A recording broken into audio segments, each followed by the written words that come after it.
Nanawagan naman ng hustisya sa pamunuan ng Philippine National Police ang ina ng lalaking napatay ng pulis dyan ho sa lungsod ng Malabon. Gate ng pamilya ng biktima, may katungkulan umano sa PNP ang sospek at pinangangambahan nilang mapunta sa wala ang kasong ito. Si Jim Tejano sa balita. Maraming kumala-bala sa'yo na! Bakit nandiyan ka na? Bakit nandiyan ka na?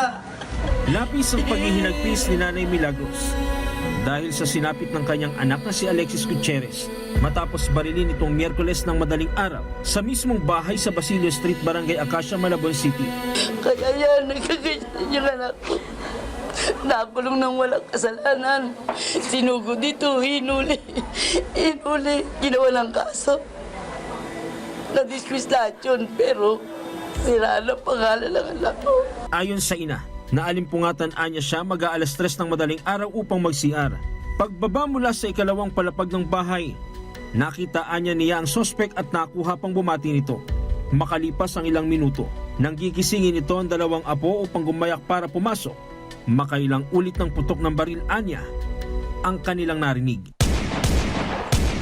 Ano ba yan, anak? Dapat ako nandiyan, hindi ka. Nabukasan ang anak ko. Dapat ako unang malalagay dyan, hindi yung anak ko. Wala pa siyang pamilya. Yung pangarap niyang pamilya, wala na. Kasi patatabunan mo na siya ng lupa ngayon. Bagamat nakakulong na ang sospek, hustisya pa rin ang sigaw ng ina ng biktima. Lalo't isang alagad ng batas pa umano ang pumatay sa kanyang anak. Tulungan po nila ako. Huwag po nila akong bitawan hanggang sa laban nito. Mabigyan ng hustisya yung anak ko. Dahil kung nasa katungkulan ng kalaban ng anak ko, mahihirapan kami. Mahirap lang ako. Wala akong pera. Wala akong isasustain sa lahat ng kailangan ng anak ko. Ayon sa barangay, dati na umanong nasangkot sa iba't ibang kaso ang biktima, partikular sa iligal na droga, noong kasagsagan ng pandemya at napabilang rin sa barangay drug watch list si Gutierrez. Yung isa po sa namatay, yung unang dinala po sa ospital, yung Alexis Gutierrez, ay may ano na rin po sa barangay.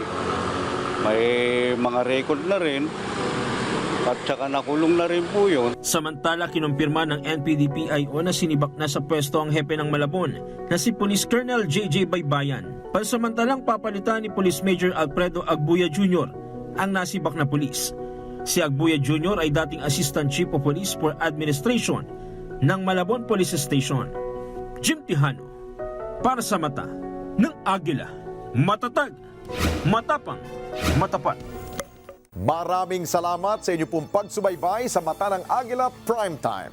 Para malaman ang matatag, matapang at matapat na mga balita, i-follow lamang at mag-subscribe sa AtNet25 TV.